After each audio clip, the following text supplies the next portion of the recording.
ए हमार जान जाना तारू हम जाता नहीं कमाए। नहीं नहीं ऐसे मत कहीं, आपके कहीं न जाए के बा। ना ना जाए के तो जरूर पड़ी, अगर कमाई ना तो तोहार शौक कैसे पूरा करम। अरे हमरा कुछ हो ना चाहिए, बस आप हमारे आँखें के सोचा रहे। ला सुना सुनाव। ए हमर सोना या बनई रोना,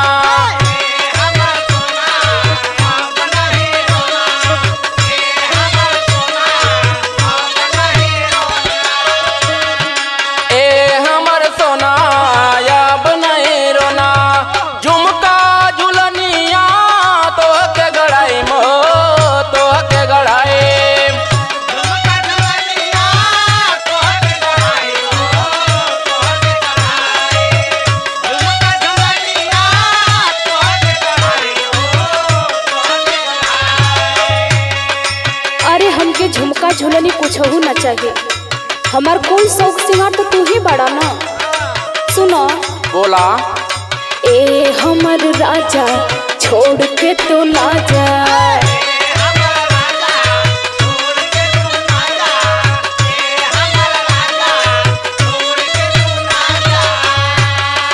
ए हमर राजा छोड़ के तो ना जा, झुमका झुलनिया हमके कुछ होना चाहिए हो, कुछ होना चाहिए।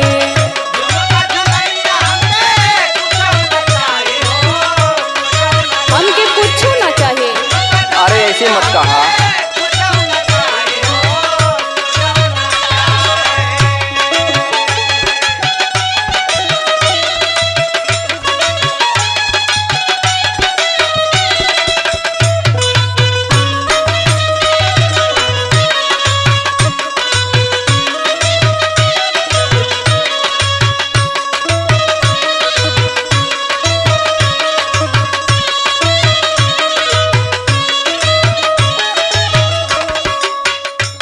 अरे काहे तू ऐसे कहा तारू हो? नहीं हमके कुछ होना चाहिए। सब पहरी तू ऐसे रहबू।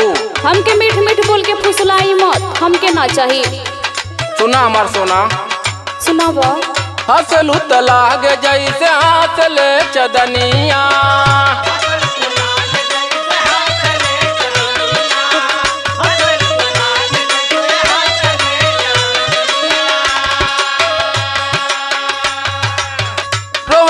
रोवा टूटे हमरो सजनिया,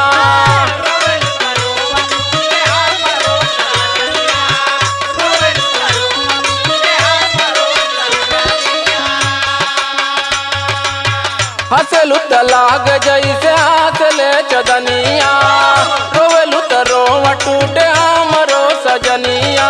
ए हमर सोना जरूरी है कमाना,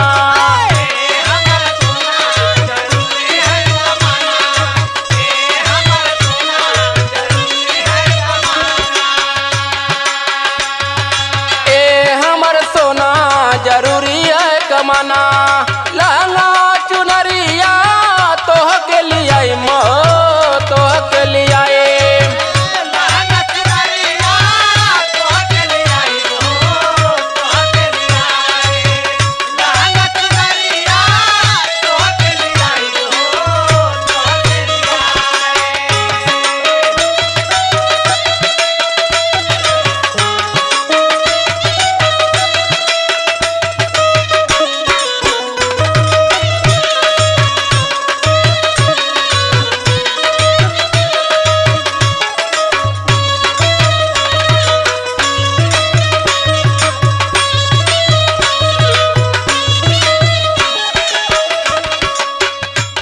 हमके छोड़ के चल जाला तो अपने ड्यूटी में बिजी हो जाला, तब वो हमार ख्याल तोहरा के आवेला ना।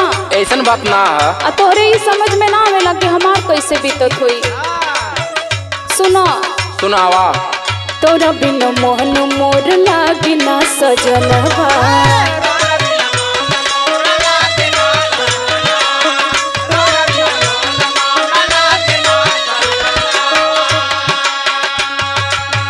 संतोष विवेक हमर मानिला कहनवा,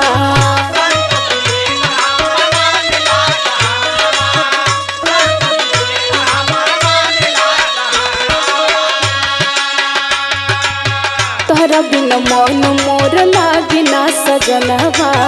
संतोष विवेक हमर मानला कहनवा। ए हमर राजा छोड़ के तू ना जा।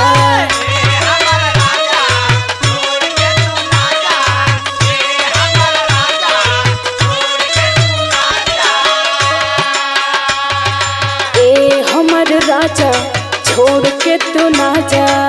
लहंगा चुनरिया हमें कुछ होना चाहिए हो, कुछ होना चाहिए।